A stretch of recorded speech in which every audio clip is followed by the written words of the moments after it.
Hello everyone, I am श्रुति गुप्ता और आज के वीडियो में हम देखने वाले हैं कंट्रोल स्ट्रक्चर जो किसी भी प्रोग्रामिंग लैंग्वेज में यूज होता है। तो कंट्रोल स्ट्रक्चर यह बताता है कि हमारे प्रोग्राम में लिखे गए स्टेटमेंट्स किस ढंग से एग्जीक्यूट होंगे। कंट्रोल स्ट्रक्चर प्रोग्राम के स्टेटमेंट्स को तीन तरीके से एग्जीक्यूट कर सकता है। एक है सिलेक्शन, दूसरा है सीक्वेंस और तीसरा है लूप। तो इन तीनों को हम एक एक करके देखेंगे। सिलेक्शन स्टेटमेंट के अंदर इफ एल्स एंड स्विच आता है, जबकि लूपिंग के अंदर do while, while and for loop, इस तरीके से लूपिंग स्टेटमेंट्स आते हैं। तो इनको आज हम एक एक करके देखेंगे कि ये सारे स्टेटमेंट्स हैं क्या।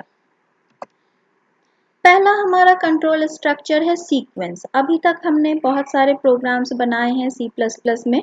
उसमें हमने देखा है कि प्रोग्राम का एग्जीक्यूशन प्रोग्राम के फर्स्ट लाइन से शुरू होता है और लास्ट लाइन पर आकर खत्म हो जाता है। जैसे हमने हैश इंक्लूड लिखा है वॉइड मेन फंक्शन, तो प्रोग्राम का एग्जीक्यूशन मेन फंक्शन से स्टार्ट होता है और मेन फंक्शन में लिखे गए सारे statement one by one execute होते जाते हैं।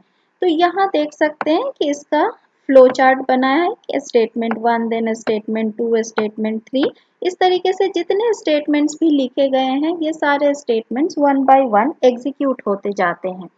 तो यह सीक्वेंस टाइप है, यानी प्रोग्राम के सारे स्टेटमेंट एक एक करके एग्जीक्यूट हो जाते हैं। दूसरा हमारा टाइप है सिलेक्शन स्टेटमेंट।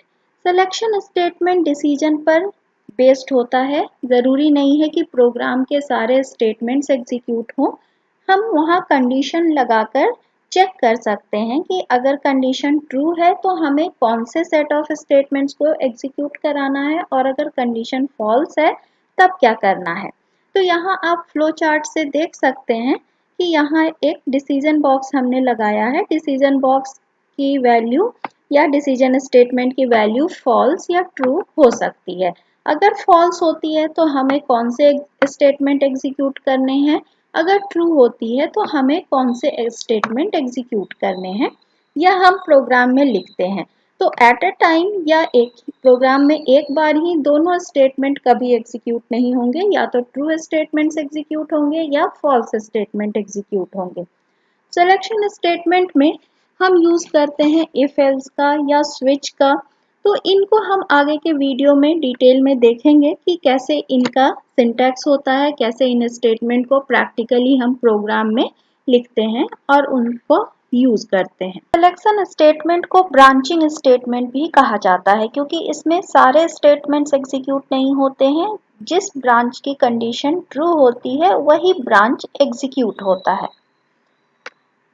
अब हमारा तीसरा कंट्रोल स्ट्रक्चर है इटरेशन या लूपिंग। कई बार प्रोग्राम में हमें सेट ऑफ स्टेटमेंट्स को बार बार एग्जीक्यूट करना पड़ता है। जैसे सपोज अगर मैं हेलो प्रिंट करने का प्रोग्राम बनाऊं और मैं चाहती हूँ कि यह हेलो 50 टाइम्स प्रिंट हो स्क्रीन पर, तो उसके लिए मुझे क्या करना होगा, 50 times cout hello hello लिखना होगा। लेकिन अगर मैं उसी को इटरेशन स्टेटमेंट के थ्रू करूं तो वही स्टेटमेंट मुझे 50 बार की जगह एक बार ही लिखना होगा, यानी वही स्टेटमेंट बार बार एग्जीक्यूट होगा इटरेशन या लूपिंग में। इटरेशन या लूपिंग में हम कंडीशन का यूज करते हैं। यहाँ भी कंडीशन चेक किया जाता है, लेकिन जब तक यह कंडीशन ट्रू होती है उसके अंदर के स्टेटमेंट्स एग्जीक्यूट होते जाते हैं।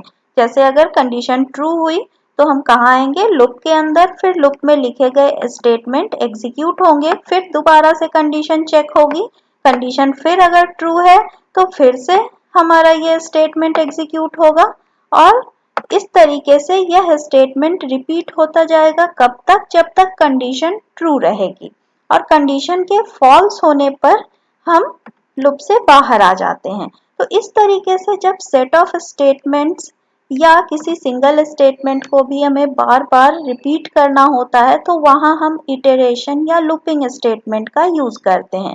सी या C++ में तीन तरह के लूपिंग होते हैं, while loop, do while loop and for loop.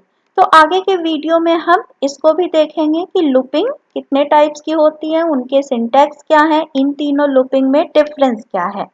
तो ये तीनों कंट्रोल स्ट्रक्चर के टाइप्स हैं, सीक्वेंस, सिलेक्शन, एंड इटरेशन या लूपिंग स्टेटमेंट।